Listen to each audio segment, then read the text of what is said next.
नमस्कार। सोमवार को मार्केट में जबरदस्त एक्शन देखने को मिल सकता है। आज हम बात करने वाले हैं उन 14 स्टॉक्स की जिन पर सबकी नजरें टिकी रहेंगी और इसके पीछे वजह है कुछ बड़ी खबरें। लेकिन देखिए, हम बस एक लिस्ट नहीं देखने वाले। हम लोग गहराई में जाएंगे और समझेंगे कि इन स्टॉक्स के पीछे की असली कहानी क्या है। मतलब वो कौन सी खबरें हैं जो इन्हें सुर्खियों में ला रही हैं। तो चलिए शुरू करते हैं और एक एक करके सबको देखते हैं। तो सबसे पहले बात करते हैं उन कंपनियों की जिनके हाथ हाल ही भी कुछ बड़े नए ऑर्डर्स लगे हैं। क्योंकि जब किसी कंपनी को नए कॉन्ट्रैक्ट मिलते हैं तो ये अक्सर उसके भविष्य की ग्रोथ का एक बहुत मजबूत संकेत होता है। तो इस कैटेगरी में हमारी पहली कंपनी है कॉर्पोरेशन ऑफ इंडिया लिमिटेड। इसे हाल ही में 2 अलग-अलग जगहों से काफी अहम ऑर्डर मिले हैं। तो देखिए, कंपनी को 2 जबरदस्त ऑर्डर मिले हैं। पहला है प्रसार भारती से, जो कि लगभग 160 करोड़ रुपए का है, और दूसरा मिला है ईस्ट कोस्ट रेलवे से। ये करीब 24.5 करोड़ का है।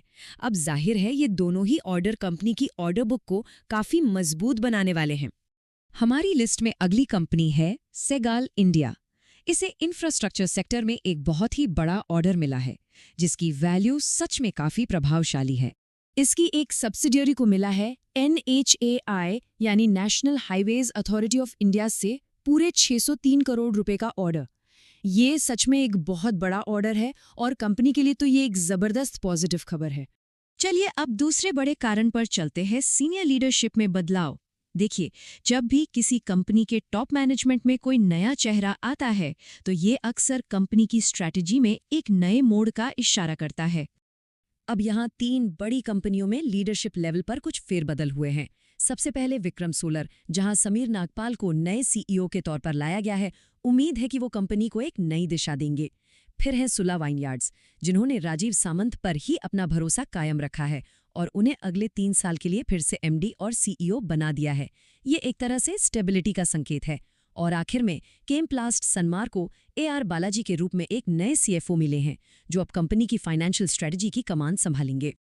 अब बात करते हैं उन कंपनियों की जो भविष्य के विकास के लिए बड़े इन्वेस्टमेंट और एक्सपेंशन प्रोजेक्ट्स पर काम कर रही हैं। ऐसे कदम ये दिखाते हैं कि कोई कंपनी अपने फ्यूचर को लेकर कितनी सीरियस है। इस लिस्ट में पहला नाम आता है अशोक लेलैंड का। ये कमर्शियल गाड़ियां बनाने वाली कंपनी अपनी UK बेस्ड सब्सिडरी के जरिए अपने ग्लोबल ऑपरेशंस को और मजबूत करने के लिए एक बड़ा निवेश कर रही है। और ये इन्वेस्टमेंट छोटा मोटा नहीं है, कुल 375 करोड़ रुपए का है। ये एक बहुत अहम निवेश है जो उनके इंटरनेशनल बिजनेस, खासकर इलेक्ट्रिक बस सेगमेंट को और ताकत देगा। अगली कंपनी है देवयानी इंटरनेशनल, जो भारत में पिज्जा हट और KFC जैसे ब्रांड्स की सबसे बड़ी फ्रेंचाइजी है। इसने भी एक बड़े इन्वेस्टमेंट का ऐलान किया है। कंपनी ने कुल 347 करोड़ रुपए के निवेश की घोषणा की है। इस पैसे का इस्तेमाल थाईलैंड के रेस्टोरेंट मार्केट में अपनी पकड़ को और मजबूत करने के लिए किया जाएगा। मतलब ये उनके एक्सपेंशन प्लान को और तेजी देगा। और इस सेक्शन की आखिरी कंपनी है मैक्स एस्टेट्स। ये रियल एस्टेट सेक्टर में एक बहुत ही बड़ा नया कमर्शियल प्रोजेक्ट शुरू करने जा रही है। और ये प्रोजेक्ट है नोएडा में, जिसकी वैल्यू सुनिए पूरे 3000 करोड़ रुपए है। रियल एस्टेट सेक्टर के लिए ये वाकई एक बहुत बहुत बड़ी खबर है। अच्छा, अब उन कंपनियों पर नजर डालते हैं जो नई पार्टनरशिप करके अपने लिए नए मौके बना रही हैं। देखिए, पार्टनरशिप से अक्सर कंपनियों को नई टेक्नोलॉजी और नए बाजारों में एंट्री करने में मदद मिलती है। यहाँ 2 बिल्कुल अलग अलग सेक्टर्स से काफी दिलचस्प पार्टनरशिप सामने आई हैं।